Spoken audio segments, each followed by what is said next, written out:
Halo everyone, welcome to Sulu Podcast.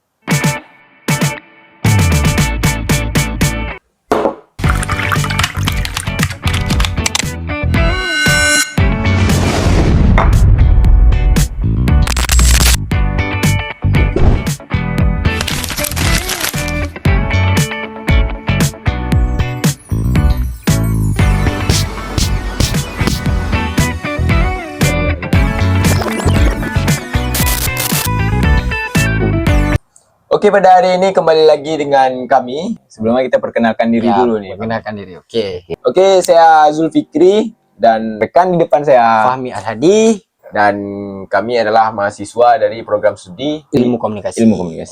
Nah, jadi pembahasan kita pada hari ini adalah transisi siswa ke mahasiswa. Ya, Dari SMA ke kuliah nih, Pak. kuliah ke Dari mahasiswa. siswa ke mahasiswa. Ya. Jadi menurut Fahmi sendiri apa perbedaan siswa dan mahasiswa? Menurut Fahmi itu poinnya ada 3. Ada 3 poin. Nah, yang pertama itu ada pola pikir, dan yang kedua ada kemandirian, yang ketiga Apa tuh? ada tanggung jawab. Tanggung jawab. Nah. Apa perbedaan 3 poin tersebut nih, Fahmi? Nah, kalau menurut Fahmi, siswa itu cenderung terlalu dibimbing sama gurunya. Oke. Nah, sedangkan mahasiswa itu dibimbing juga, cuma bimbingannya beda. Nah, kalau misalkan sekolah, kalau orang tua siswa tersebut peduli dengan pendidikan anaknya, Ya. pasti orang tua setiap pagi membangunkan anak-anaknya untuk Oke. bangun-bangun sekolah. Dek, bang, bangun. Kak bangun, Kak. dek bangun sekolah. Sekolah. Tapi kalau mahasiswa, Kalau mahasiswa kan nggak tentu, dia tergantung SKS-nya. Kadang-kadang orang tua pun nggak tahu SKS anaknya berapa dan di jam-jam berapa anaknya masuk. Oke. Jadi itu perbedaan antara siswa dan mahasiswa menurut Fahmi. Ya, menurut Fahmi. Nah, timbul pertanyaan nih, Fahmi. Ketika sekarang setelah menjadi seorang mahasiswa, mahasiswa jurusan ilmu komunikasi tepatnya kan, Ya. ketika kita mendapatkan tugas baik itu UTS ataupun UAS ataupun tugas yang lain yang membuat kita stres ataupun depresi, tempat pelarian Fahmi nih. Kalau Fahmi lagi stres sama tugas-tugas perkuliahan Fahmi, Oke. Fahmi biasa lari ke pantai. Lari-lari tuh di pantai. Lari enggak jalan kan?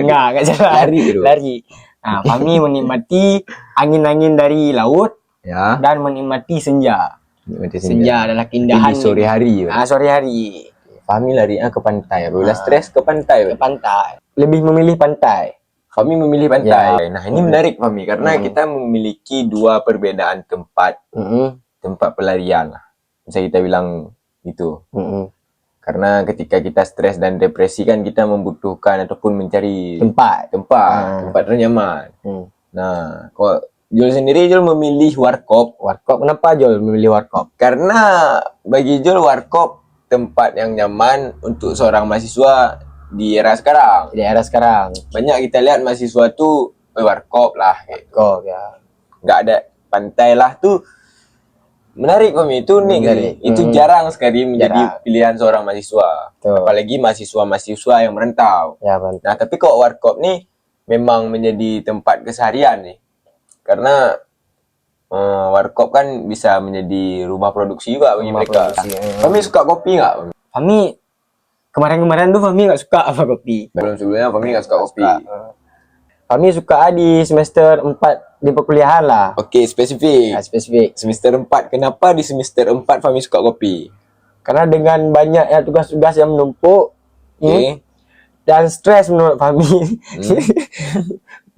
Stres yang sangat berat. Ya udah, menurut Fahmi ya cuma kopi yang bisa jadi teman penenang Fahmi. Nggak lambung kan? Nggak. Alhamdulillah nggak. Alhamdulillah belum. Belum juga. Enggak lah. Mungkin kawan-kawan bisa nilai karena badan Fahmi kurus. Ya, enggak lah. Semoga enggak kena. Arti kopi bagi Fahmi apa? Arti kopi sebagai teman Fahmi di saat Fahmi stres.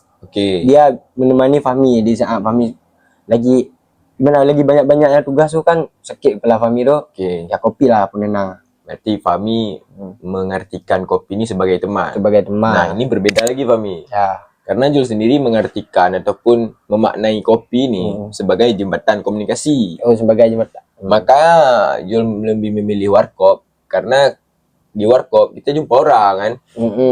Jarang lah kita jumpai orang ke warkop sendiri. Ya, kecuali dia ngerjain sesuatu. Maka healing sama mahasiswa tu warkop Fahmi. Warkop. Teman-teman kita sadarkan Fahmi bahwa healing terbaik itu di warkop bukan di pantai. Mungkin ada sebagian yang juga kurang setuju dengan pendapat Bang Jul. Ya, lebih memilih tim pantai mungkin. Ya. Tapi berarti Fahmi ngerjain tugasan tu di pantai? Oh tidak, Fahmi mengerjakan tugasnya di rumah. Di rumah. Karena bukan Fahmi di pantai. Karena Fahmi sendiri tidak suka di tempat keramaian. Okey, introvert. Introvert lah bisa kita bilang. Tapi kita mahasiswa komunikasi introvert tu pantang sih. Agak nyambung sih ya. Ya. Ya, Fahmi juga suka sosialisasi sama orang tu. Suka Fahmi. Cuma Fahmi nggak tahu cara mulainya dari mana. Inilah pertanyaan Fahmi. Mungkin dari Bang Jul kita ada solusi karena Bang Jul pemuda yang sangat suka bersosialisasi.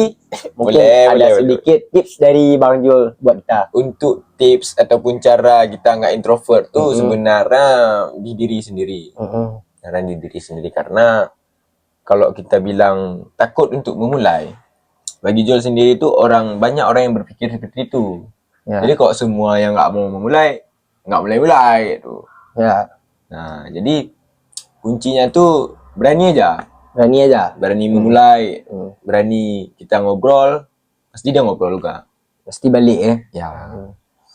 Apa yang kita buat feedbacknya pasti dapat ke kita juga. Ya. Jadi kayak tu Fahmi, kita nak komunikasi nggak boleh introvert. Fahmi usahakan lah. ke depan ya. Jadi itulah tips dari Bang Jul. Semoga buat kawan-kawan yang introvert bisa lah. Boleh. Jadi mungkin cukup sekian aja. Karena ini podcast keberapa Fahmi? Pertama. Ini podcast pertama kami ya. Podcast pertama yang kita buat. Ya. Sesederhana mungkin. Ya, sesederhana mungkin. Karena kita mencoba membuat suatu karya tu nggak harus mewah. Nggak harus megah. Mungkin ini pesan buat kawan-kawan juga yang mau mulai menjadi seorang podcast. Ingatlah, tidak harus punya studio yang mewah dan yang bagus-bagus tuh nggak mesti ya. Kayak kita aja sederhana. Kita sederhana dengan makanan sederhana, dengan kopi. Segelas kopi, jembatan kopi di cangkir Fahmi itu kopi teman Fahmi. Ya, ini teman. Kopi jembatan komunikasi. Ya, jembatan komunikasi. Cuma segelas kopi. Kita tos dulu Fahmi, tos. Nah, kita ngopi dulu. Oke, santai aja. Podcast tuh nggak ribet sebenarnya. Jadi gitulah kawan. Sedikit pembahasan dari kita, Fahmi. Semoga ke depan kita bisa bahas yang lain. Amin. Karena Suluk Podcast ini akan kita kembangkan. Insyaallah. Suluk Podcast apa tuh Suluk Podcast, Fahmi? Suara lokal. Jadi kami berniat ataupun kami memiliki doa pada nama tersebut.